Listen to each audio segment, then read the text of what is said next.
ทัพนักกีฬาลาวตั้งเป้าหมายจะสู่สนสร้างประวัติศาสตร์ให้ได้8เหรียญในงานมหกรรมกีฬาคนพิการอาเซียนหรืออาเซียนพาราเกมครั้งที่13ที่ประเทศไทยรับเกียรติเป็นเจ้าภาพในระหว่างวันที่20-27 มังกร 2026 นี้พิธีอบรมทัพนักกีฬาคนพิการลาวเกี่ยมเข้าร่วมงานกีฬาอาเซียนพาราเกมครั้งที่13มีขึ้นในวันที่9 มังกร 2026โดยการเข้าร่วมของปริญญาเอกนางดาราวรกิตติพันธ์รองรัฐมนตรีกระทรวงศึกษาธิการและกีฬามีทานนางขันธลีสิริพงษ์พันธ์ประธานคณะกรรมการพาราลิมปิกแห่งชาติลาวหรือคพลและทานวิไลวรรณบุญสุขไทยหัวหน้ากรมกีฬามวลชนพาระและศิลปะศึกษาทั้งเป็นรองประธานเลขาธิการพาราลิมปิกแห่งชาติลาวพร้อมด้วยคณะกรรมการที่เกี่ยวข้องเข้าร่วม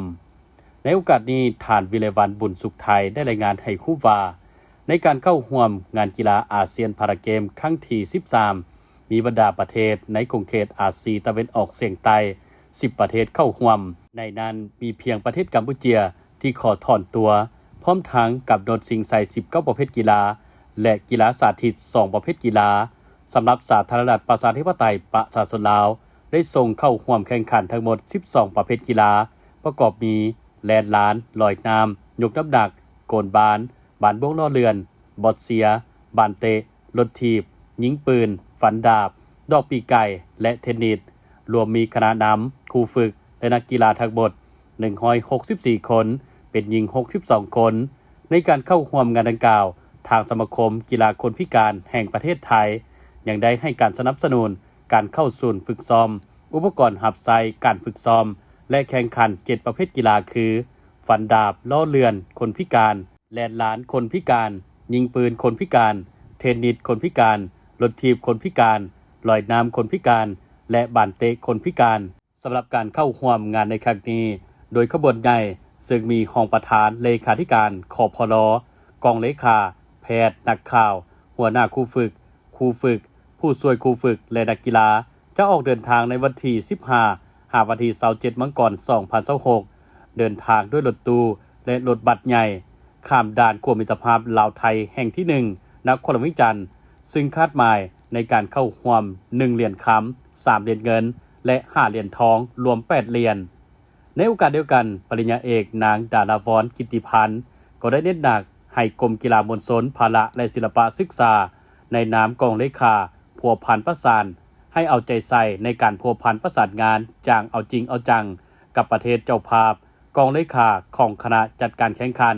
ให้เป็นปกติติดตามข้อมูลข่าวสารให้ทันกับสภาพการและรายงานข้อคำเห็นคณะนำกระทรวงและประธานคณะกรรมการพาราลิมปิกแห่งชาติลาวอย่างเป็นปกติสืบต่อพัวพันประสานงานในการลงทะเบียนเข้าร่วมแข่งขันให้รับประกันหอบด้านในการสมัครเข้าร่วมแข่งขันทุกประเภทกีฬาและติดตามข้อมูลข่าวสารการสนองข้อมูลข่าวสารด้านกฎระเบียบกติกาของการแข่งขันแต่ละประเภทกีฬาเพื่อพันขยายให้บรรดาสหพันธ์กีฬา12ประเภทกีฬามีความรับรู้และเข้าใจในการฝึกซ้อมและแข่งขันพร้อมเดียวกันนั้นบรรดาประธานสหพันธ์เลขาธิการครูฝึกจงได้พร้อมกันเอาใจใส่ในการศึกษาข้อมูลระเบียบการแข่งขันทุกประเภทกีฬาให้ชัดเจนเผยแพร่ข้อมูลด้านกฎระเบียบให้กับนักกีฬาของตนรับทราบทั่วถึงและเอาใจใส่ในการศึกษาอบรมแนวคิดการเมืองความรับผิดชอบน้ำใจหักศาสตร์ของนักกีฬาให้สูงเพื่อบุกทะลุทางจิตใจของนักกีฬา